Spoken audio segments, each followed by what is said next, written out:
If you're looking for a new construction home in the $400,000, then chances are you may have thought about buying in Celina, Texas. There are plenty of master plan communities here in that price range, but not all of them are worth your money. Some look great on paper, but could be the wrong fit depending on what you actually want. So in this video, I'm breaking down 7 neighborhoods in Celina offering homes in the $400,000s, pointing out the real pros and cons, long-term upside, and whether it would make sense for you to buy a home there. Let's get started. I'm Emily Horrenda, Dallas area realtor, and my husband Tim and I have been helping people just like you buy and sell homes here in the Dallas area since 2015. So feel free to subscribe to our channel, and if you'd like us to help you buy or sell a home here in the Dallas area, give us a call, text, or email. Before we dive in, here is how I'm evaluating these communities. Location. Celina has a lot of open land. Some communities are conveniently located, others are further out. Price. How much do you get for what you pay? Builder quality and variety. Does the community have a lot of high quality options or only a couple low budget choices? Amenities. Pools, trails, clubhouses, and all the extras. Taxes, PID, and HOA fees. The hidden costs that hit your monthly payment. Our first community is Hillside. Hillside has one of the more favorable locations, sitting right off of Preston Road and close to historic downtown Celina.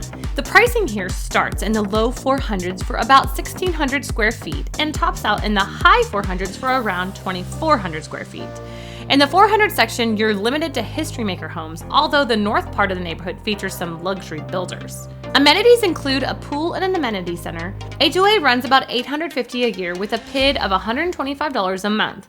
Taxes are 2.06%, so roughly $8,240 per year on a $400,000 home.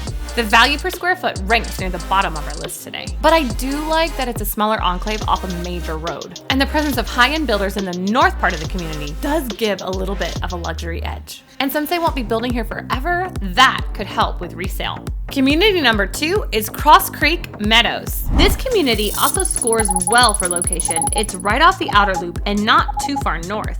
In the low 400s, you're looking at roughly 1,900 square feet, and the high 400s, you will get closer to 2,500 square feet. There's a bit more builder variety here than Hillside. Taylor Morrison and Normandy both offer homes in the 400,000s. Amenities include a pool and an amenity center that are currently under construction. HOA runs $950 a year, the PID cost is $172 a month, and taxes are also 2.06%. Cross Creek Meadows has some great bang for your buck when you're looking in the 600s, but the 400s feel underwhelming to me. That being said, I feel that the quality of the builders is closer to the top of our list today, as is the location.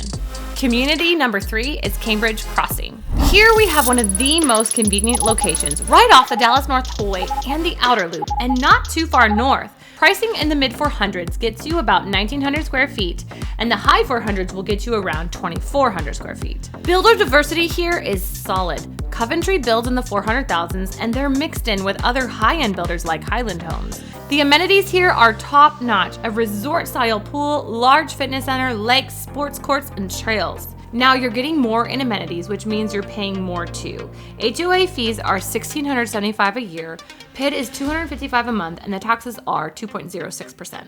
This community is getting closer to completion. I don't like the high PID, but in terms of the community feel and location, this one easily takes the number 1 slot.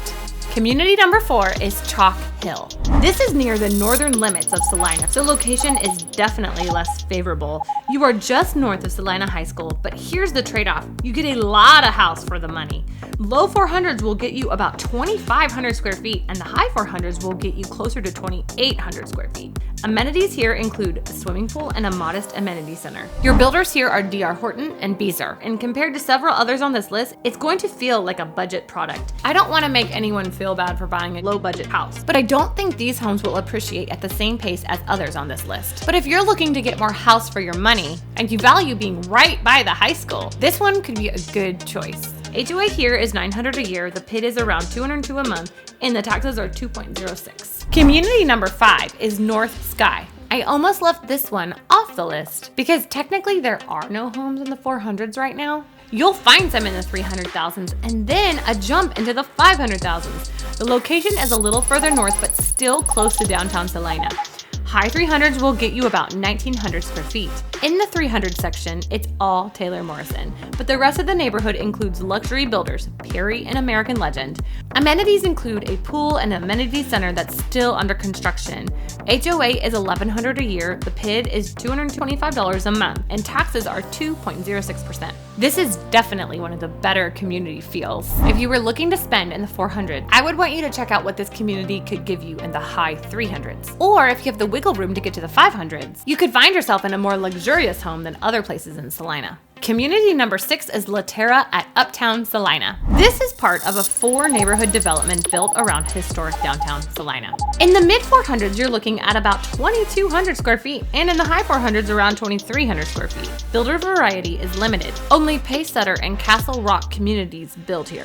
Amenities may include a community pool and an amenity center in the future, but they're not there yet, and honestly, I'm not sure when they will be built. HOA is $850 a year, and while there isn't a PID, you do have a MUD, which adds about 0.8% to your taxes. Quick side note, while a PID is a fixed amount based on your lot size, the MUD is tied to your assessed value. For a home that is assessed at $400,000, the MUD here works out to be about $267 a month, in addition to your 2.06% taxes. With the addition of the MUD here and the fact that there are no amenities yet, this definitely ranks near the bottom of my list. Now maybe you really like the home you get here compared to other places on this list, but from a value standpoint, it does seem that you could be putting your money to better use. Community number 7 is Legacy Hills, which is by far the most hyped community on this list. It's an enormous 3,200-acre development on a golf course with multiple planned amenity centers, fitness centers, pools, the whole works. The downside is that it is further north and still heavily underdeveloped, so it could be a while before you get to enjoy any of that. The low 400s gets you about 2,100 square feet, and the high 400s gets you about 2,600 square feet. HOA is $642 a year, except for the Del Webb part, and your PID and MUD fees will vary based on where you are in the community and what lot size you have. From what I've seen, $187 a month seems to be the least that you'll be paying, and it goes up from there. Your taxes here are 2.06%. The builder variety here is wide, but we're also talking about some of the lower quality builders on this list. And they are not all mixed together. They mostly have their own subsections within the community. This community has a lot of upside, but I'll be honest, I'd need to get a serious deal to make it worth it for me. Given the amount of development that still has to happen here, if you're viewing this as a 5-year home, I wouldn't buy here. This has to be a long-term purchase. Well, what did you think of the communities on this list? If you'd like to discuss what kind of home we could help you find in Celina, give us a call, text, or email. We'll see you next time.